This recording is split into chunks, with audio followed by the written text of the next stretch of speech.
little bit of an interesting time. And this actually is stemmed from Israel Adesanya.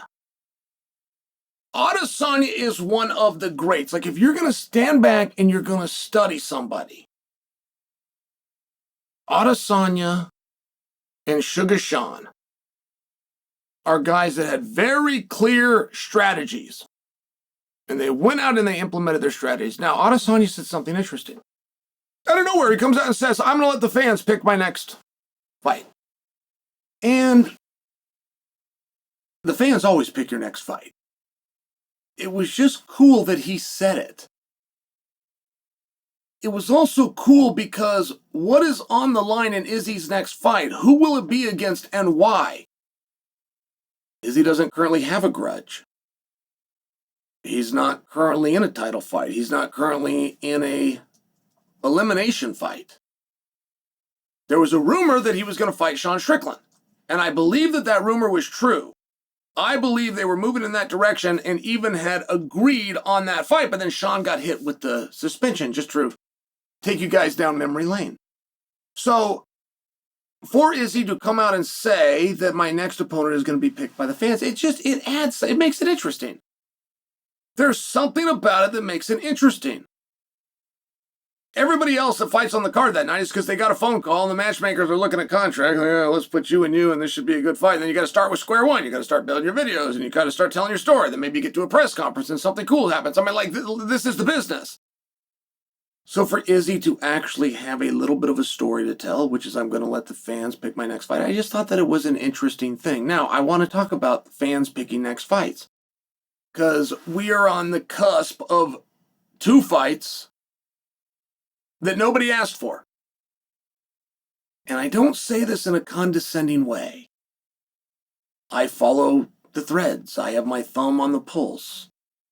We got an announcement of Ankalaev versus Pereira, which nobody, including Pereira himself, asked for. We then got the announcement of Surreal versus Aspinall, which nobody, including Surreal or Aspinall, asked for. In fact, Aspinall went the other way and said, I think I should be fighting anybody else. I think the guy least deserving of a title shot is him. Now, a little of that came out of spite. Aspinall still got sour grapes about going out to France, sitting in the front row, having a wonderful idea, and Surreal blowing him over. I understand those things. I'm letting you know on my point when I say nobody asked for it. That sounds like a broad stroke, like somebody must have asked for it. If they did, I didn't hear it. Okay, but now I want to stay there. I want to stay there. Because as we're getting closer to Ankalaev and Pereira, one thing that this is a very perfect setup for, and I don't want people to miss it, but Pereira, who is already a star, Pereira, who has done nothing but title fights and main events. Pereira, who is the highest paid fighter in the UFC right now. If Pereira was to get over on Ankalaev, it would make it all worth it. I mean, this isn't going to be a record gate, and this isn't going to be the story that Jim Rome and Dan Le Batard pick up. It's just not. It's just not. But coming out the backside, it could be very different if Pereira was to win. Now, Ankalaev is largely doing his part. Ankalaev is doing everything he can to get something going here. He's playing along on social media. He's training his butt off. He's a really awesome fighter. There just aren't things that are lined up. Raychik, who I believe is the most dangerous 205-pounder right now, has already fought Ankalaev. Anthony Smith, who was amongst the most competitive with Ankalaev, has retired from the sport. Khalil Roundtree hasn't been overly vocal about wanting Ankalaev. Jamal Hill is always a good choice, but not likely to go right into a title shot. It's an interesting time for the division. And I am not convinced that this fight is happening because anybody made a mistake somewhere or overdreams what this is. I think the story coming out the backside is the risk that everybody's willing to take. On one hand, I believe if Pereira is to win, it's got to be in dramatic fashion. I do not believe that they can go 5 rounds and that Pereira's going to get the jump on him. It's a matchup issue. I don't think if these guys fought 5 times or they fought 500 times, this is going to switch. Now, whether I'm right or wrong, I am speaking for the fan base.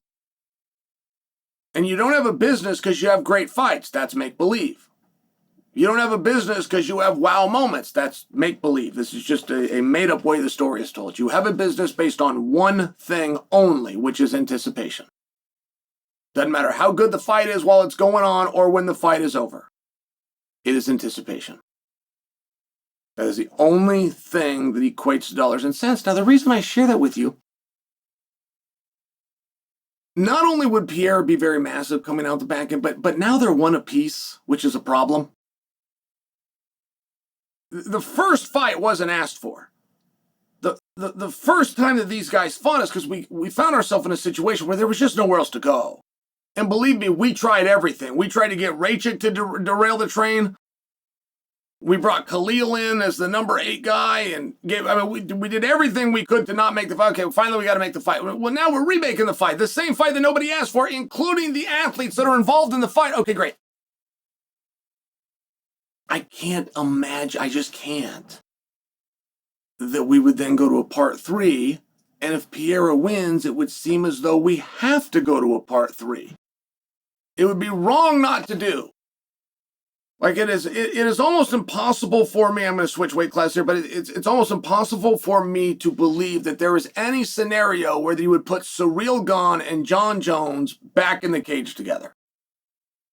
It feels impossible after what we saw the first time, but there's only so many guys that can fog a mirror.